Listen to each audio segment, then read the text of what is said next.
नमस्कार मित्रांनो, welcome to my YouTube channel. तर आपण मागच्या व्हिडिओमध्ये पाहिलं आहे की पायथॉन कसं इन्स्टॉल करायचं.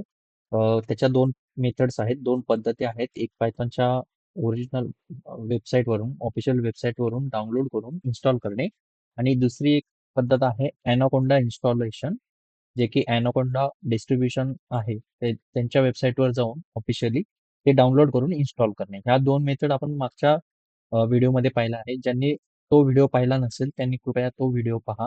आणि मग आज आपण या व्हिडिओमध्ये इंटिग्रेटेड डेव्हलपमेंट एन्व्हायरमेंट म्हणजेच आयडीई काय असतं आणि आयडीई कोणतं इन्स्टॉल करायचं, म्हणजेच अ, आपल्याला ज्यामध्ये प्रोग्रामिंग करायचे आहे, पायथॉन प्रोग्रामिंग, हे सॉफ्टवेअर कोणतं असावं, म्हणजे इंटिग्रेटेड डेव्हलपमेंट एन्व्हायरमेंट डेव्हलपरसाठी मोस्टली कोणते कोणते प्लॅटफॉर्म उपलब्ध आहेत ॲज अ आय डी, ते मी तुम्हाला या व्हिडिओमध्ये आज सांगणार आहे.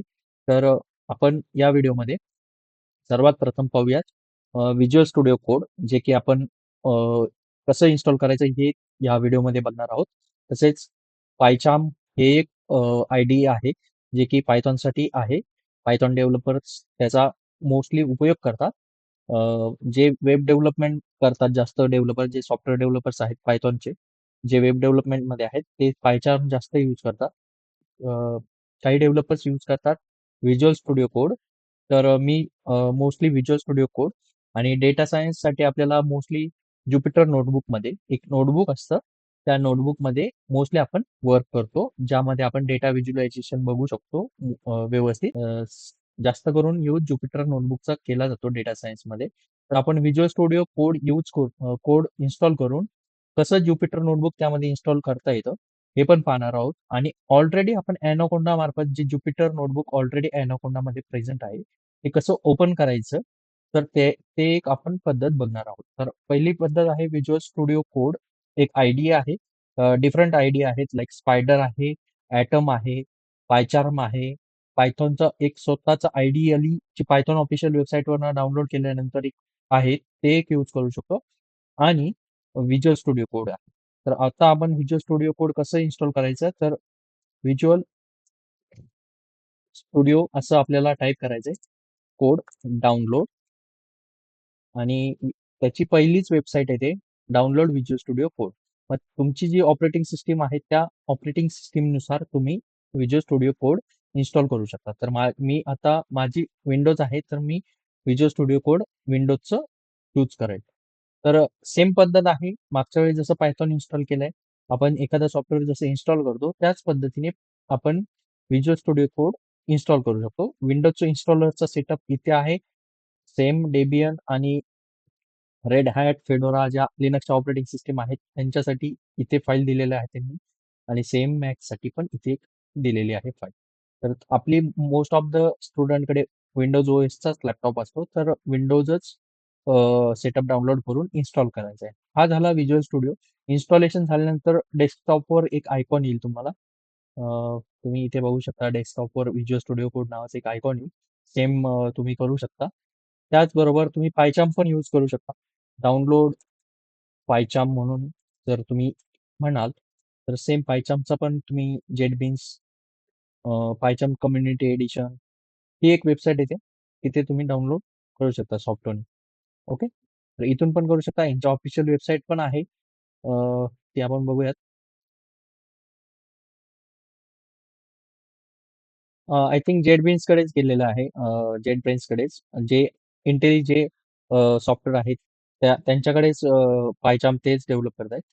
तर त्यांच्या वेबसाईटवरनं आपण डाउनलोड करू शकता आणि इन्स्टॉल करू शकता.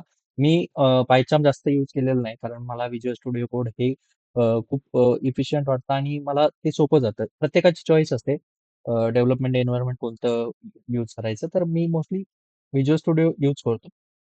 तुम्ही व्हिज्युअल स्टुडिओ पण यूज करू शकता किंवा पायचाम किंवा ॲटम, स्पायडर या गोष्टी पण यूज करू शकता. हे झालं आयडीई बाबतीत. तर मी आता तुम्हाला एक दाखवणार आहे की ज्युपिटर नोटबुक कसं ओपन करायचं. तर पहिला कमांड प्रॉम्प्ट ओपन करा. कमांड प्रॉम्प्ट ओपन केल्यानंतर अ, ज्यांनी ॲनाकोंडा इन्स्टॉल केलेला आहे त्यांच्यासाठी सांगतोय. तुम्ही ॲनाकोंडा इन्स्टॉल केल्यानंतर इथे कमांड लिहायची आहे, ज्युपिटर स्पेस नोटबुक. ओके. आणि एंटर मारल्यानंतर तुमचं ज्युपिटर नोटबुक ब्राउझर ब्राउझर म्हणजे तुमचं एजमध्ये किंवा क्रोममध्ये ज्युपिटर नोटबुक ओपन होईल.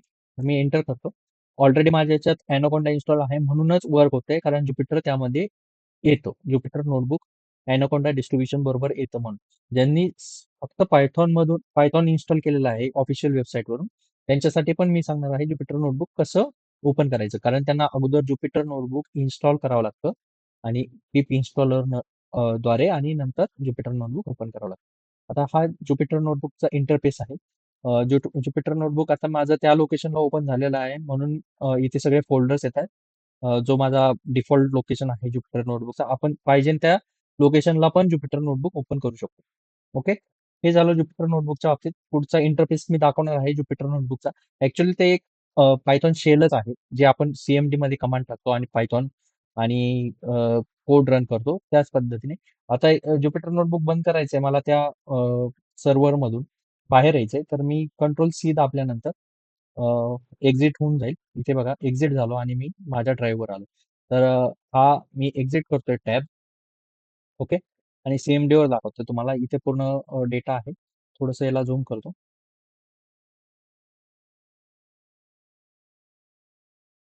दिसण्यासाठी. सीएलएस कमांड टाकतो पहिली. सीएलएस कमांड याच्यासाठी आहे क्लिअर स्क्रीनसाठी. CLS sorry CLS okay clear screen झालेलं आहे. आणि त्यानंतर क्लिअर स्क्रीन झाल्यानंतर आता आपण बघणार आहोत पायथन कमांड. ओके. पायथन टाकल्यानंतर ही जी शेल ऍक्टिव्हेट होते या शेलमध्ये सेम ज्युपिटर नोटबुक एक कमांड शेलच आहे. फक्त त्याला एक युजर इंटरफेस दिलेला आहे. तुम्हाला मी पुढच्या व्हिडिओमध्ये दाखवेल की ज्युपिटर नोटबुकला लाईन बाय लाईन शेल आहेत. म्हणजे सेल म्हणतात त्याला. त्या सेलमध्ये आपण प्रोग्रामिंग करतो. ओके. हे झालं ज्युपिटर नोटबुकच्या बाबतीत, जे की ॲनाकोंडा ज्यांनी इन्स्टॉल केलेलं आहे त्यांच्यासाठी. पण आता जर तुम्ही काही लोकांचा लो कॉन्फिगरेशन पीसी मी ऑलरेडी मागच्या व्हिडिओमध्ये सांगितला होता, की लो कॉन्फिगरेशन पीसी असेल तर पायथॉनच्या ऑफिशियल वेबसाईटवरनं जाऊन पायथॉन इन्स्टॉल करू शकता. तर आता त्यांच्यासाठी की तुम्ही ज्युपिटर नोटबुक कसं ओपन करू शकता. तर तुम्हाला जेव्हा पायथॉन इन्स्टॉल झाली, तुम्ही चेक केलेलंच आहे पायथॉन कमांड टाकून कमांड प्रॉम्प्टमध्ये. तर तुम्हाला ज्युपिटर नोटबुक इन्स्टॉल करायचं आहे. त्यासाठी एक कमांड आहे pip इन्स्टॉल ज्युपिटर लॅब म्हणून किंवा तुम्ही ज्युपिटर हायफन नोटबुक ही कमांड जर जेव्हा रन कराल तेव्हा तुमचं ज्युपिटर नोटबुकचं जो पॅकेज आहे ते ज्युपिटर नोटबुक तुमच्या सिस्टीममध्ये इन्स्टॉल होते. मी एंटर करतो. आता तुम्हाला एंटर केल्यानंतर एरर येईल कारण माझ्या याच्यात पायथॉनचं व्हर्जन नाही. आता इथे कुड not find a version that satisfies the requirement Jupiter notebook. तर ठीक आहे मी पिप इन्स्टॉल ज्युपिटर लॅब करतो.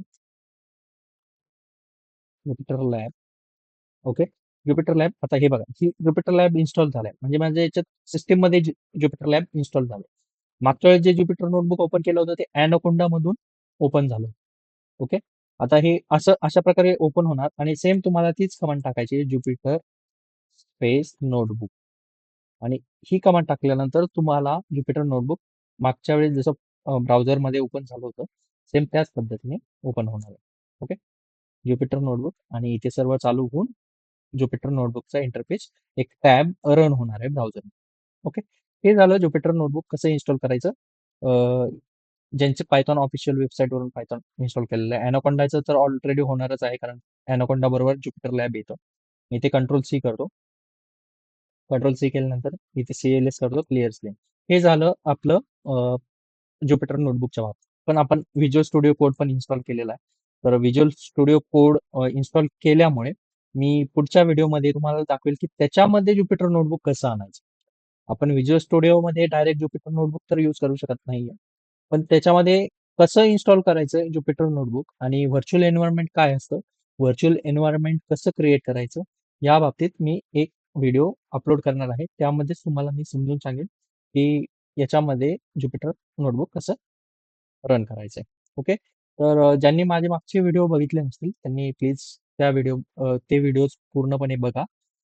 त्याच्यामध्ये पायथॉन इन्स्टॉलेशन सांगितलेलं आहे. पायथॉनचा रोड मॅप पण सांगितलेला आहे. इंट्रोडक्शन टू पायथॉन एक छोटा व्हिडिओ आहे इंट्रोडक्शन टू पायथॉन तो पण मी सांगितला आहे. खूप डीपमध्ये गेलो नाही. जेव्हा प्रोग्रामिंग ऍक्च्युअली स्टार्ट होईल त्यावेळेस डीपमध्ये जाईल मी आणि त्यामध्ये सगळं कव्हर करेल सांगेल.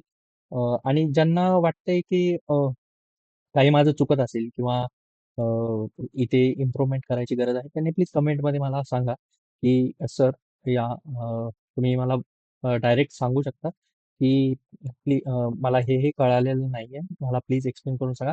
यावर मी कमेंटवर पण एक्सप्लेन करेन आणि जर मला वाटलं, की ओके हा पार्ट मी व्हिडिओमध्ये कव्हर केलेला नाही, त्याचा एक सेपरेट व्हिडिओ बनवेल आणि तो व्हिडिओ मी अपलोड करेल. प्लीज मला कमेंटमध्ये नक्की सांगा, की कुठे-कुठे इम्प्रूव्हमेंट करायची आणि प्लीज माझ्या चॅनलला सबस्क्राईब करा, फॉलो करा, शेअर करा आणि डेटा सायन्सच्या जर्नीमध्ये सामील व्हा आणि keep learning, keep motivated. Thank you.